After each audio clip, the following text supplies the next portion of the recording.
กำผาลงเฮาคันในวันเหมือนในกันนะมีตั้งอันหลอกเงิดเก้ากินกันกว่าปดจอดลงกว่าเนกำผาล้อกาลงนะก้อยก็มีอยู่ตีหนึ่งติเดจอยเฮาคะป่นเพตังหลอกเงิดเก้ากิน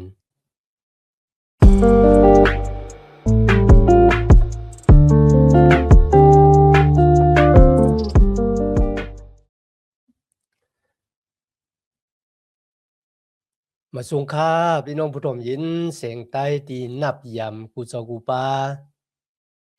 ย้ำดิกตังสายลมอีกบาดังข่าวลุงเลียงเปิงไหลมาหบทบหบยากันกว่าแทงวันหนึ่งค่ะ ย้อนหาตั้งหักเมตตาตั้งนินเจอตั้งโจมเชื่อมวลเปียวตีลูกตีเท่าลาพระเป็นเจ้าขามาแต่อยู่ในหูเจอเฮาคากว่าหังเผอหังมันสิกำคะในวันมื้อนี้เฮากลับมาถึงแก้มสาลามคาน36 37 38 3คานค่ะสาลามคาน36 37 38ค่ะในคาน36เนี่ยค่ะ หูคอใหญ่มันก็ลัดถึงรองของก้นอันอ่ำตลานะครับก้นอันอ่ำตลานั่นก็เป็นก้นให้ก้นเมือกนั่นค่ะนะก็เพื่อจะมุนอย่างคุณอ๋อคำดาวิดเนี่ยเขาเป็นก้นฮับเจ้าของพระยาเวที่ในเขาผุยเปียนี่โหเจอของก้นที่มีตั้งเมือกเรื่องค่ะนะเหมือนเจ่งเอาโหเจอของก้นเนี่ยมาผ่าเอาค่ะเลยตุยหันตังในมันว่าโหเจอของก้นเนี่ยมันมีตั้งหมึกเรืองอุปปึ่งพองงามอยู่พี่น้องก็หวังบอกเฮาก็อับเต็มบ่ขยุมกุ้ยกะก้นกูก็ค่ะมีหัวใจหมึกเรื่องจึงหนังนั้นแต่จอมหนังตีสมัครแก้มลีกเยเดมีคาน17ข้อที่เก่าเลยแต้มหมายเอาไว้ค่ะนะเพราะว่าเขาเขาว่ามีบ่ไหนจึงนั่นมันป้องว่าเขาต่างกับเปียดพระเป็นเจ้าว่าพระเป็นเจ้าลาดพิษลาดเปิงในกันเนาะ ในแก้มเยเรมีคาน17ข้อเก่านะครับเจอของโกนเลยนะครับว่ามันเป็นตัวหลอกเงิดมันหลอกเงิดโกนเฮาค่ะเนี่ย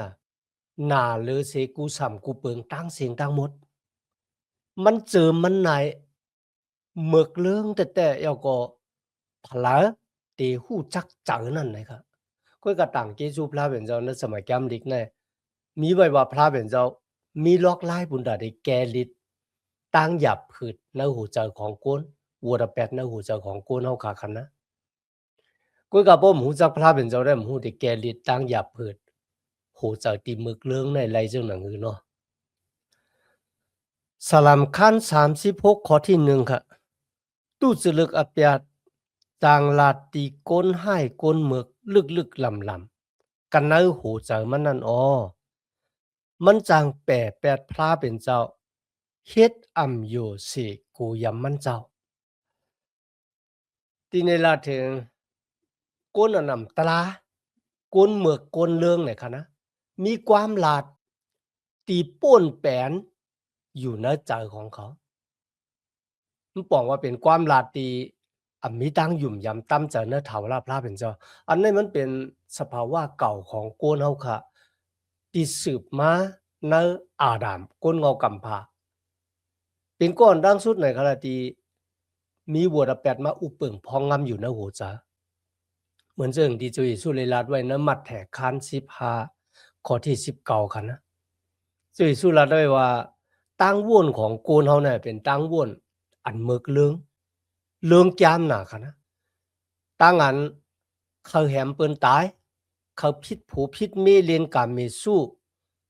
แล้วก็ลัดโคของเปิ้นแล้วก็ขามซักเสอันนำจื้มจะเปิ้นละเฮ็ดก็ว่าละเฮ็ดเอาไหนค่ะนะแล้วก็ต่างอาแปดเหนือเปิ้นค่ะนะก็บ่จึงนั้นได้ค่ะเจ้าหญิงสุรัตน์ว่าลองตั้งซื่อในมันอยู่ในใจของคุณมันเป็นตั้งอันหลีจังตั้งอันหลีหังเอเสร็จที่ลูกในใจของคุณมาหวังบ่เฮาค่ะอาบเต็มละเฮ็ดกุ้ยก็เฮาคันไหลหันในตรงวงเกกลางโกนในวันเหมือนในคันนะว่าสึงจึงวันมึงเหรอขึ้นอย่ามาสูงก็อย่าตกแต้มก็อย่าค่ะนะปุ่งห่างใจสะพอเมียวใน มันแต่อยู่ในหัวใจของกูนเฮาขาดแต่ค่ะในโรมาคาน3ข้อ18ค่ะที่ไหนมีไว้ว่าเขาลูกกูพระเป็นเจ้าเขาเขาลาดติตัวเจ้าเก่าค่ะนะก้นหมึกก้นเรื่องค่ะนะก็แปลว่าตั้งอันตลาตั้งหมึกเรื่องนั่นน่ะเป็นความลาดที่ป่นแปนอยู่ในหัวใจของเขาลูกกูพลาดละฮะไหนกันนะก็บ่จังนั้นหวังก็ว่าจังค่ะเขาเจอของเขาเนี่ยเป็นกฎที่อ่อนส่งในตั้งเขาเจอเขาเนี่ยอุปเปิงพ่องงำเขาเนี่ยกันนะความไทยมีไว้ว่าใจเป็นนายกายเป็นทาสจังเนี่ยเป็นขุนตูเนี่ยเป็นขี้ข้านะครับว่ามันก็เจอแต่คันนะคุยกันในวันมื้อนี้เฮาคัดที่เป็นลูกหลานตะเปชาเป็นเจ้าเนี่ยเฮาจะเฮาจังเฮาคันเนี่ยเป็นผู้อ่อนส่งในตั้งอันอาศักลิบอยู่จอมปลังพระเป็นเจ้าคันนะกุยกาเฮาค่ะย้อนหาวิญญาณบ่จังของพระเป็นเจ้าเนี่ยเป็นผู้อ่อนส่งในตั้งเฮาค่ะ36ข้อที่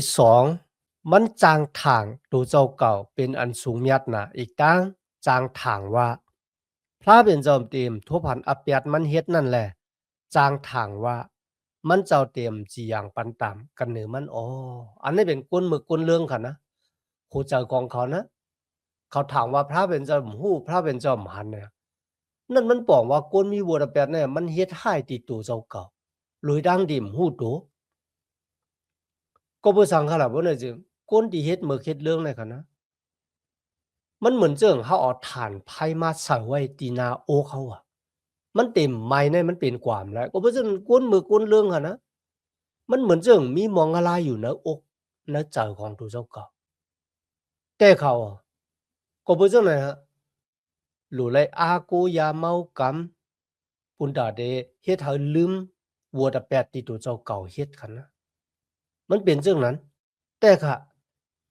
ในข้อที่4ค่ะ มันจางจามปองลองอันตรานั่นขิงย้ามมืออันแงกนอนอยู่กันเนือกูมันนั่นกาอันมันเฮ็ดนั่นเป็นอันเหลี่ยมงามกวยแลมันต้อนหลีหังตั้งกำตั้งจ้างอันให้อันยุดนั่น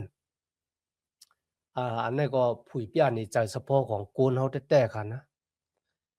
นอนแงกอยู่เหนือกูนอนมันว่วนบุญดาเดเฮ็ดตั้งมึกมือผูกได้เฮ็ดจึงหือในเขาโลพี่น้องเฮาค่ะนั่นเป็นใจเฉพาะโกนหมึกที่แต่มันค่ะใจเฉพาะมิวเนี่ยมันแต่อยู่นะเขาพูดถึงไอ้ขิงข้าวยามมันเนี่ยมันติออกมามันหมอออกมาปะกุ้ยกะก็บ่สังโกนเฮาซ้ำจังพระเป็นเจ้าค่ะโดยดังดีเฮาหันปุ่งหางของพระเป็นเจ้าเนี่ยเป็นพระเป็นเจ้าที่หลีต่อโกนเฮาที่เป้ว่าเป้จุ่มเต็มทน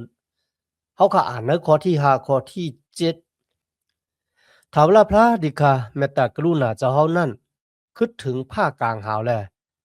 ที่จะเจ้าเฮานั้นก็คิดถึงต้องผ้าที่เขาตั้งสื่อต่อเจ้าเฮานั้นเป็นเหมือนเจิ้งหนังร้อยพระเป็นเจ้าแลตั้งอันเจ้าเฮาจีอย่างเต็บตัดเพ่งนั่นก็เป็นรองดังอันลึกลำนาลงลางที่เขาเจ้าเฮาจอยแถมมาจากโกนตลิกสานที่เขาพระเป็นเจ้าดีค่ะเมตตากรุณาเจ้าเฮาต้อนสุดยอมไหลนั่นเป็นอันญาติหลีที่เขาคนดังหลายอ่อนกันซ้อนโฮมปีกเจ้าเฮาที่เขาแก้ม3ข้อเนี่ยผุยเปียนี่ห่างผางพระเป็นเจ้าวะพระเป็นเจ้าพระที่หลีเมียดหมอกกันได้เป็นสังโกนเฮายังตึกเถียงแบบมันเจ้าอยู่ในกันนะ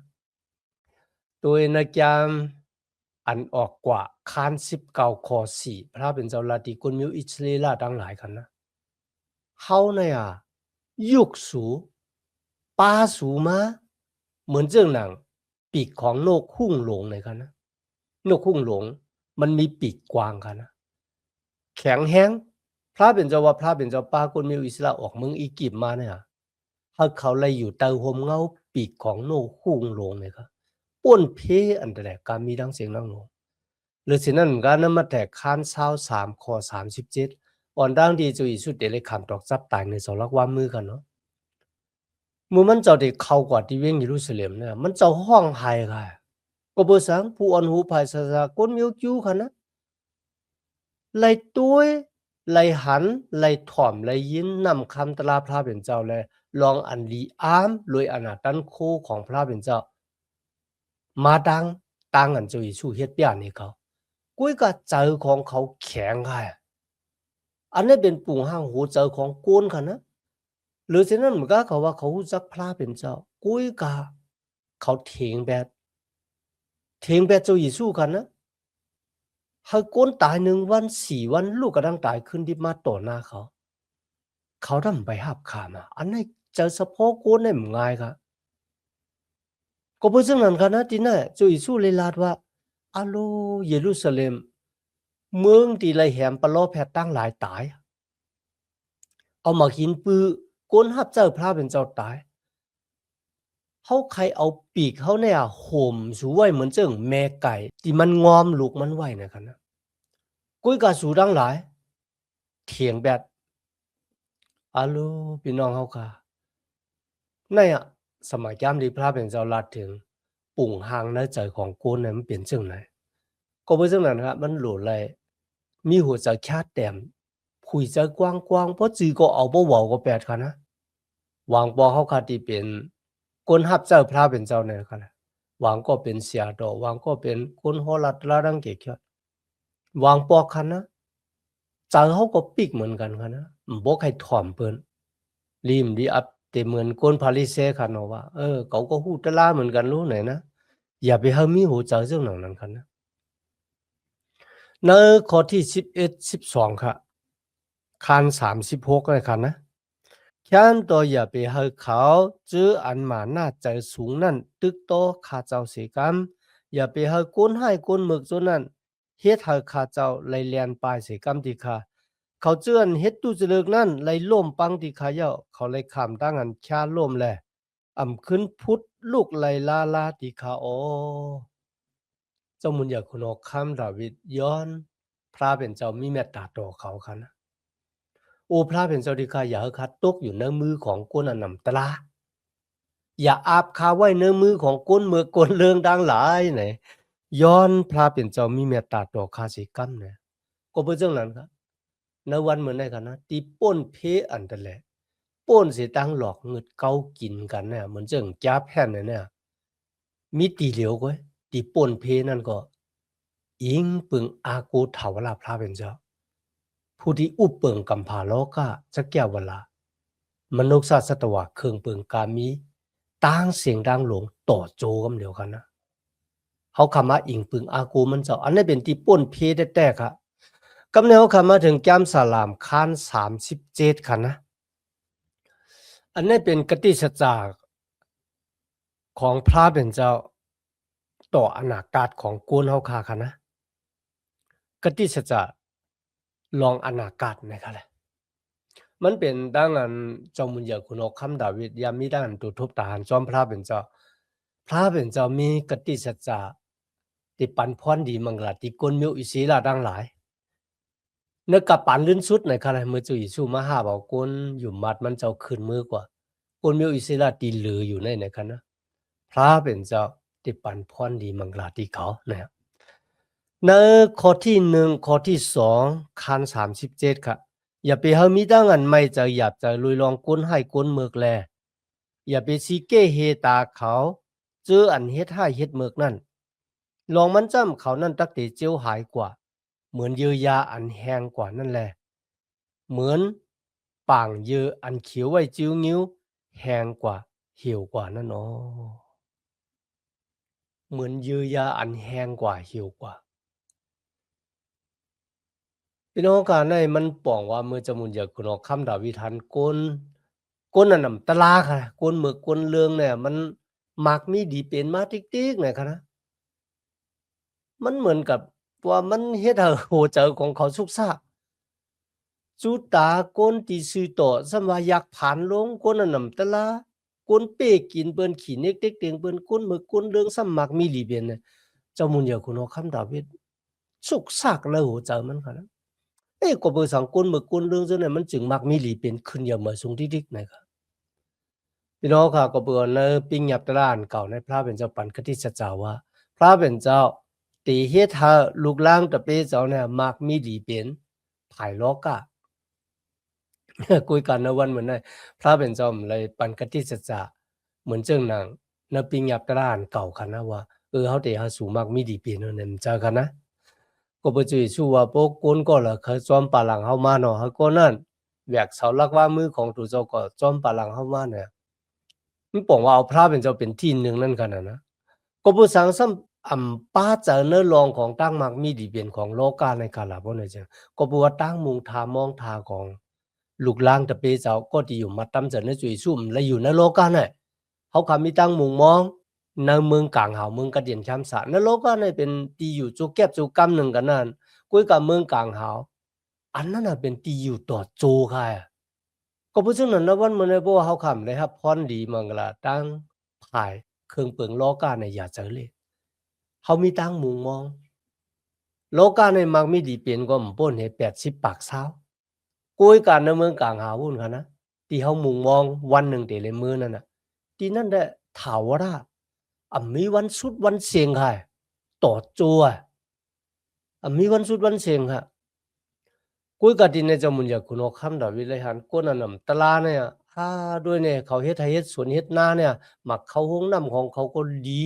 เหมือนเจิงหนังก้นซื้อต่อป่องเจอหยาบนะเฮ้พระเป็นเจ้าป้าไหนคันเนาะบ่ว้าวค่ะกว่าอ่านนะแกมสลาม73ค่ะนะอันนั้นเป็นอาทราบแต้มไว้เป็นหูหุบมันเขาวันหนึ่งนะครับก้นหมึกก้นเรืองซะเนี่ยติเลยขามตั้งกันแตบออกเหมือนเจิงก้นปาดเยอะนั่นค่ะนะมันก็จะหิวแห้งกว่านะครับมีพี่น้องคนอยู่มัจจุวิสุเขาถามค่ะนะข้ามเข้าใจนะก็เปิดสังพระเป็นเจ้าปันขว้างเขาฮิตเลอร์เยอรมันได้เฮ็ดจอมใจมันนะครับก็เปิดสังพระเป็นเจ้าปันขว้างเฮามุสโสลินีของอิตาลีเนี่ยเฮ็ดจอมหนังอลูกลางใจมันจากมึกจากเรื่องกันนะขี้เน็กเต็กเตียงแหมคนตายนั่นน่ะเนาะฮิตเลอร์ก็ตาปันคนมิวอิเซละ6 ล้านเนี่ยโดยดั้งเดิมจะลุกซึกคันนะเจ้าเขาเหตุการณ์เหมือนจึงเป็นคายเอาเลยแหมตายพี่น้องค่ะก็บ่จึงไหนลองได้ค่ะนะเฮ็ดถ้าลูกหลานตะเปเจ้าหวังก็ก็เบิ่ซะคนหมึกคนเรื่องจะได้พระเป็นเจ้าแหมเขาเปียตำเหลียวนะค่ะนะกุยกับพี่น้องค่ะในวันเหมือนน่ะเขาจะได้อยู่ที่เราเหมือนแล้วนะเหมือนแล้วเนี่ยเขาอยู่ที่ละเขาอยู่ต่อหน้าพระเป็นเจ้าพระเป็นเจ้าที่ไหวเขาที่ละเนี่ยวันนั้นเขาได้ไล่หันก็บ่จึงนั้นค่ะในวันเหมือนน่ะค่ะนะเขาคาหลู่ไลวนถึงที่สุดที่กอยอาสาของเขาคนเมื่อคนเรื่องค่ะนะที่สุดที่กอยอาสาของเขานั่นน่ะในเมืองโลกาในอาติลีกุ้ยกะวายเสียตายออกโลกาในกว่าพระเป็นเจ้าเตจีอย่างตะละจอมหนังตั้งกำตั้งจ้างของเขาในข้อที่3ค่ะสลามคัน37ค่ะนะออนกันหยุ่มยำอิงปึงเถาลาพลาแลกำจ้างอันลีงามอยู่ตาเนื้อมืออันมันจะไว้กะตี้นั่นแหละเลยอยู่โล่งหลีรอดหลีนั่นตาเขาตั้มจากเนื้อพระเป็นเจ้าเฮ็ดตังหลีปุนตาเขาเดอาศักลิบอยู่เนอลินเมืองโกนเนี่ยลอยตังโจมซื้อและป้วนเพอันแต่แหละในเขาอันนี้เป็นกติสัจจาของพระเป็นเจ้าปุนตาลูกลางตะเปเจ้ามือตึกอาศักลิบอยู่ในโลกาเนี่ยครับเนื้อข้อที่4ครับหาตั้งอันมวลเปียวเนื้อถาวราพระตาโปเฮ็ดจึงหนังนั้นจึงมันเจ้าตักปันตั้งอันหูใจมามีอโลนั่นเปสุมอเขาโจมซื้อเนื้อพระเป็นเจ้าที่ปันซ้อมหนังใจเขามีอโลอันนี้เป็นกติสัจจะปุนตาคนมีอิสระกันนะปุนตาเขาในวันเหมือนไหนที่ว่าจังไหนก็ไรครับวางปอเขาคาไรหันลูกล่างตะเปเจ้าที่เป็นคนอยู่มาจุยสู้กันนะเป็นคนกล้าคนขายเป็นคนหับนาทีการงานเมียวละเสียมวะพระเป็นเจ้าก็ปั่นพรดีมังลาดีครับมาที่เป็นอาศักตันผ่ายวิ่งเงินของเขาก็พระเป็นเจ้าอยู่เสกูยำพระเป็นเจ้าซื้อโยต่อพระเป็นเจ้าเนี่ยก็มีค่ะนะเจ้ามีค่ะนะก็เป็นเจ้าในวันเหมือนเขาขาวนจากใครใจตัวเขาหรอเขาหลู่เฮ็ดจึงหือเขาหลู่เฮ็ดอีสังปุนตาเขาเต หมอโจมซื้อเนตั้งอันเป็นลูกล่างพระเป็นเจ้าในข้อที่5ค่ะอาปันเซียนตังอันเมื่อกว่านั่นตีเถาลาพระตายุ่มยำอิงปึงมันเจ้าอยู่ตาโปเฮ็ดจึงหนังนั้นจึงมันเจ้าตักจอยแถมมาจ้าอ๋อเส้นตังที่เขาได้กว่ากูวันในค่ะนะอาบไว้ปันพระเป็นเจ้าตำเจอนะมันเจ้าพระเป็นเจ้าที่เป็นก็ดีเฮ็ดเธอออมอย่างเข้มแต่เข้มว่ากันนะพี่น้องก็วางบ่เขาเลยอาบเส้นตังของเขาตังแก้มของเขาเนี่ยปั่นพระเป็นเจ้าค่ะนะตึกตั้งตึกมือละห้องไกปั่นมื้อนั้นค่ะเนาะมันบอกว่าเฮาคาหลูเลยปั่นอาขิงข้าวยามแล้วก็เฮาพระเป็นเจ้าเข้ามาแก่ฤทธิ์อาศักตานภายวิญญาณของเฮาปาค่ะนะพี่น้องก็วางก็ป่องแสงแรงจ๋าถามว่าพระเป็นเจ้านี่ก็หมอจอยเฮาอยู่ไหนค่ะเนาะหรือสินั้นมันก็กวนดิมฮู้จักพระเป็นเจ้าค่ะนะเขาก็ถามว่าพระเป็นเจ้านี่ก็หมอจอยเหมือนเจ้าหูนางช้างทู่ก็มีตั้งอันดีกูแท้ๆเนี่ยค่ะนะ มันเป้อเฮ็ดให้เฮ็ดมึกต่อเขาอยู่ดาเซแล้วกุ้ยก็พระเป็นเจ้าเฮาคำจะจึงหลังนั้นก็พระเป็นเจ้าเฮาก็ตั้มจะวางจะนำมันเจ้าหลายกันนะในคัน37ข้อที่7ค่ะเฮาค่ะอยู่นิ่มๆต่อหน้าพระเป็นเจ้าเปิดถามมันเจ้าอยู่อย่าไปเฮาเจอของเฮามีตั้งเลือดไหมก็ปึกโกนชื่อต่อนะโกนมือกวนเรื่องเขาขึ้นอย่างมาสูง ลุยตั้งอันเขาเจ้าปริเยนะครับนะในก็เป็นแทงรองหนึ่งที่ลูกล่างตะเปเจ้าโหลเฮ็ดนั่นก็มีจังนิ่มๆค่ะนะอยู่ติดๆเย็นๆแล่เนี่ยเปิดถาวราพระเฮ็ดสังนันตาเฮาอยู่ติดๆเย็นๆนี่ก็เดี๋ยวก็เปิดถาวราพระเป็นเจ้าอย่าไปมีเจอขี้เก้เฮตามือกวนเรื่องเขาขึ้นอย่างมาสูงครับ37ข้อ8ครับ ฉุกกันตั้งหันจากไม่ใครจ้าอีกตั้งหันโตซาออกนั่นต้ามันจางอ่อนส่งหัดทบเพตุกข้ากุยโอเขาขาดทิ้งค่ะนะทิ้งจากเฉพาะทิ้งโตซาของเขาเนี่ยครับก็แปลว่าโตซามอ่อนดีจังอ่อนขี่มือนาเหมือนเรื่องความไตเขาขามีไว้ครับหรือฉะนั้นก็เพราะว่าเขาขาเฮ็ดหมึกเฮ็ดเรื่องเนี่ยนะเขาฮู้ว่า เขาตื้นหลอดป่วนหลายวันหนึ่งตักไหลขามตั้งกันพระเป็นเจ้าจีอย่างอามานคานเป็น37ข้อที่เก่าค่ะเขาเจื้อนยุ่มยำอิงเบิงถาวราพระนั่นติเลยอุบเปิงเมืองอันมันเจ้าไว้กะตีนั่นแหละเขาเจื้อนให้เมือกจ้ำติเลยขามตั้งอันฮอแปด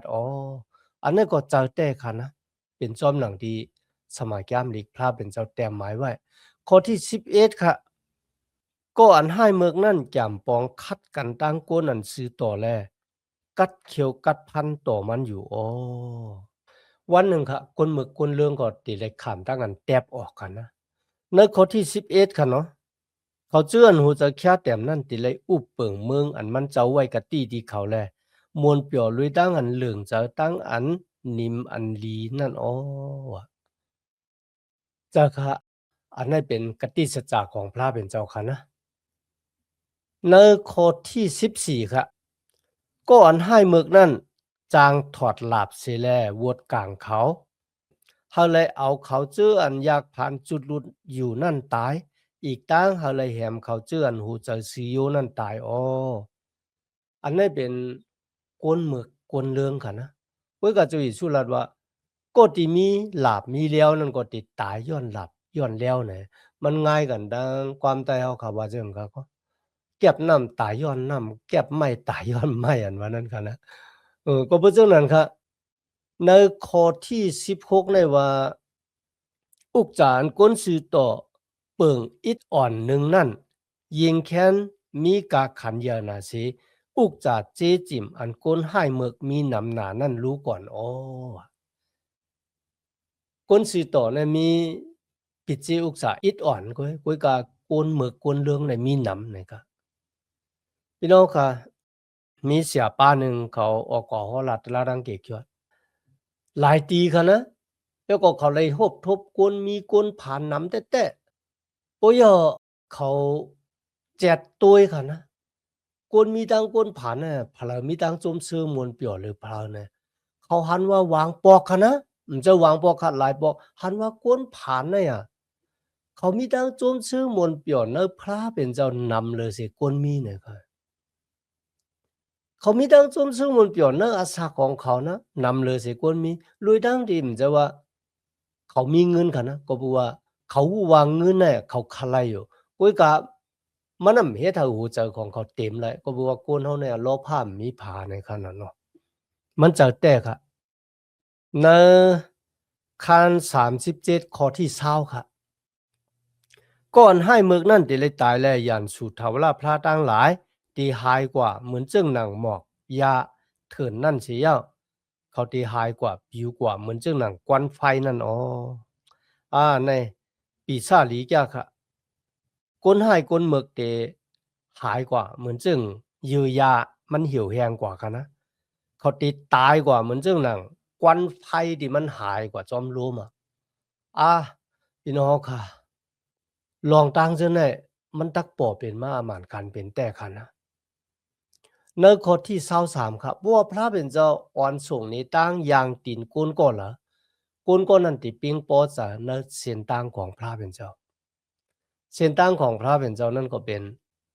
เส้นตั้งที่มันคงเส้นตั้งของเจ้าเยซูคริสต์พี่น้องกัดด้วยกันนะเฮาคาเนี่ยจะว่าเป็นก้นดิมมีวัวตะแปดคันนะกุ้ยกับพระเป็นเจ้าซ้ำเลือกเก็บเอาเฮาคามาเลือกเก็บเอาเฮาคามาหลายบ่เขาก็ยังเฮ็ดวัวตะแปดเจตนาเฮ็ดก็มีบ่เจตนาเฮ็ดก็มีกุ้ยกับมือเฮาคันหนองตาตั้งพิษเนี่ยพระเป็นเจ้าก็ปลดวางความนอดปันเฮาคาหลีแต่ว่าก็บ่จึงนั้นในข้อที่20เก่าว่า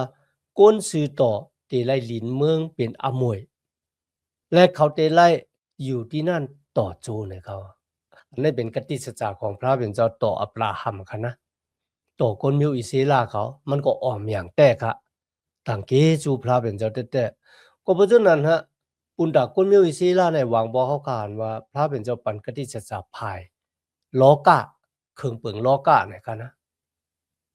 คุยกันในวันมื้อนั้นจะว่าลูกหลานตะเบเจ้าที่เป็นคนอยู่มัดตามเจ้านะจุยสุที่เป็นคนผ่านตั้งเซนเนี่ยมันจะค่ะคนที่มักมีหลีเป็นก็มีเขาอันนั้นมันเป็นของแถมมันค่ะมันจะอาเยยาที่สุดอาเยยาที่สุดนั้นเป็นตั้งเกกยอดคุยกับพวกเขาค่ะเลยครับพรดีมังกลาที่พระเป็นเจ้าเนับภายเครื่องเปิงล้อกะค่ะนะอันนั้นมันบอกว่าเฮาหลูอามาขามเฮาหลูเป็นก็ที่หมออามาขามต่อพระเป็นเจ้า ปุ่นตาเดียวลองดังเสื้อในมาจากในการงานของพระเป็นเจ้าเขาในข้อที่